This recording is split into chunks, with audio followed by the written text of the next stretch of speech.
Matters में कहता है कि जब भी आप रिकवरी किसी प्रॉपर्टी की करते हो, तो जब भी रिकवरी की जाएगी तो आप सिवाय निम्न दावों के बाकी सभी में कोर्ट की परमिशन आपको लेनी पड़ेगी। लेकिन ये जो बाकी क्लेम है, ये आप बिना किसी कोर्ट की परमिशन के अपनी संपत्ति जो रिकवर आप कर रहे हो उसमें आप इसको कॉज ऑफ एक्शन को डाल सकते हो और उसकी क्लेम मांग सकते हो। अलग से कोई सूट फाइल करने की ज़रूरत नहीं पड़ेगी।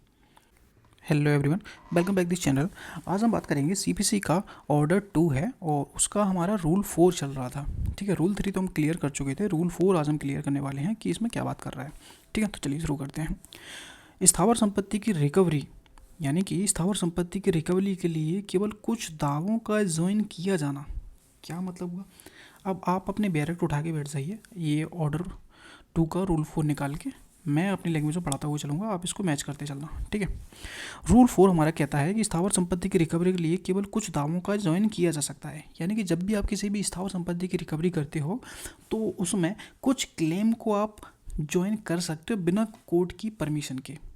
और कौन से क्लेम होंगे जिनको आपको कोर्ट की परमिशन लेनी पड़ेगी? तो समझते हैं भाई मैटर क्या है कि जब तक न्यायालय की अनुमति नहीं होती, कोई अन्य कॉज ऑफ एक्शन अचल संपत्ति की वसूली के मुकदमे में शामिल नहीं किया जा सकता है। क्या मतलब है? जब भी आप किसी भी इमूवेबल प्रॉपर्टी, किसी भी प्रॉपर्टी की रिकवरी करते हो, ठीक है, तो उस केसेस में आपको न्यायालय की अनुमति की ज़रूरत कब होती है? मैटर समझ में आया? मैटर्स में कहता है कि जब भी आप रिकवरी किसी प्रॉपर्टी की करते हो, तो जब भी रिकवरी की जाएगी तो आप सिवाय निम्न दावों के बाकी सभी में कोर्ट की परमिशन आपको लेनी पड़ेगी। लेकिन ये जो बाकी क्लेम है, ये आप बिना किसी कोर्ट की परमिशन के अपनी संपत्ति जो रिकवर आप कर रहे हो उसमें आप इसको कॉज ऑफ एक्शन को डाल सकते हो और उसकी क्लेम मांग सकते हो। अलग से कोई सूट फाइल करने की ज़रूरत नहीं पड़ेगी, वो ये कहता है। अब समझते हैं पहला क्या कह रहा है। उस संपत्ति या उसके किसी भाग, ठीक है, कोई पूरी संपत्ति है या उसके किसी भाग के संबंध में मीन प्रॉफिट हमें मांगना है, तो आप उसी संपत्ति रिकवरी के केस में मीन प्रॉफिट की मांग कर सकते हो। उसी में एक क्लेम डाल सकते हो, दावा कर सकते हो, मीन प्रॉफिट मांग सकते हो। और बकाया किराया, अगर प्रॉपर्टी पर कोई बकाया किराया है तो उसकी भी मांग उसी केसेस में आप कर सकते हो। रिकवरी तो आप कर ही रहे हो प्रॉपर्टी की, साथ में मीन प्रॉफिट भी मांग सकते हो और बकाया रेंट भी उसी क्लेम उसमें डाल दो कि मेरे को ये चीज़ मेरे को और मांग करनी है, रिलीफ में आप उसको लिख सकते हो। ठीक है, इन चीज़ों को आप बिना कोर्ट की परमिशन के लिख दो, कोई टेंशन नहीं है, आपको क्लेम दिए जाएंगे। लेकिन इन तीनों को छोड़ के बाकी जो बचे हुए क्लेम है उसमें आपको कोर्ट की परमिशन लेनी होगी। ठीक है, इतना याद रखना। सेकंड कहता है कि उस संपत्ति या उसके किसी हिस्से, पूरी संपत्ति या उसका कोई पार्ट है, उससे संबंधित किसी ब्रीच ऑफ कॉन्ट्रैक्ट के लिए कोई क्षतिपूर्ति का क्लेम आपको करना है। और उस प्रॉपर्टी रिकवरी के केसेस में जब जो प्रॉपर्टी है उससे संबंधित ब्रीच ऑफ कॉन्ट्रैक्ट हुआ है तो आप उसी ब्रीच ऑफ कॉन्ट्रैक्ट को उसी सूट में फाइल कर सकते हो, ज्वाइन कर सकते हो। ठीक, और उसके लिए आपको कोर्ट की परमिशन की ज़रूरत नहीं पड़ेगी। सेकंड भी क्लियर होता है, यानी कि उसी प्रॉपर्टी से संबंधित होना चाहिए जिसकी आप रिकवरी कर रहे हो। ठीक है, तो आप उसमें क्षतिपूर्ति की मांग कर सकते हो। थर्ड कहता है कि ऐसे दावे जिनमें मांगा गया रिलीफ उसी कॉज ऑफ एक्शन पर आधारित है जिन पर अचल संपत्ति की वसूली का दावा किया जा रहा है।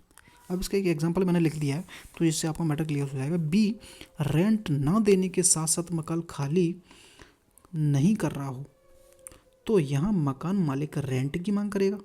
ठीक है, और साथ में उसने क्या है, खाली करने के लिए भी क्लेम कर लिया है, रेंट क्लेम किया क्योंकि रेंट नहीं दे रहा था, इसलिए उसने रूम खाली करने के लिए भी उसी में क्लॉज डाल दिया।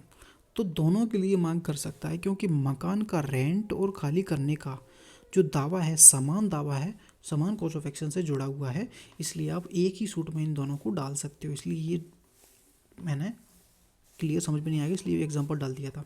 ठीक है, समान कॉज ऑफ एक्शन पर आधारित होते हैं तो आप उसी क्लेम में डाल सकते हो। ठीक है, तो हमारा ये 1 2 3 क्लियर हो जाते हैं, ये 1 2 3 हमारे हैं। ठीक है, आप अपनी इसको नोट्स बनाओगे तो उसमें लिखते चलना। अगर वीडियो पसंद आती है वीडियो को लाइक भी कर दिया करो, चैनल को सब्सक्राइब जरूर करना। ठीक है, प्रोवाइजो क्या कहता है, यह नियम किसी पक्ष को संपत्ति के फोरक्लोजर और रिडेम्पशन के मुकदमे में बंधक संपत्ति की मांग करने से नहीं रोकती है। जब भी आप फोरक्लोजर का सूट फाइल करते हो या रिडेम्पशन का सूट फाइल करते हो उस केसेस में आप बंधक संपत्ति की रिकवरी की मांग कर सकते हो। ये सेक्शन रूल आपको रोकता नहीं है ऐसा करने से। और ये पूरा सेक्शन जब आप इसको रिवीजन करते हो तो मैं रिकमेंड करूँगा 1.5x पे आप इसको रिवीजन करें, ठीक है। और भी ज़्यादा जल्दी में हो तो आप इसको रेड लाइन को पढ़ के अपना रूल पढ़ के आगे बढ़ सकते हो, ठीक है। तो ये क्योंकि ये कंप्लीट होता है समराइज़ करके, यदि आप अचल संपत्ति वसूली के लिए मुकदमा कर रहे हैं तो आप केवल कुछ खास प्रकार के दावों को ही मुकदमे में जोड़ सकते हैं, जैसे कि उन संपत्ति का बकाया किराया हो गया, संपत्ति से जुड़े कॉन्ट्रैक्ट का उल्लंघन के मैटर हो गया, या किसी अन्य पर मुकदमा आधारित है, या वही कारण किसी जिस पर मुकदमा आधारित है, ठीक है।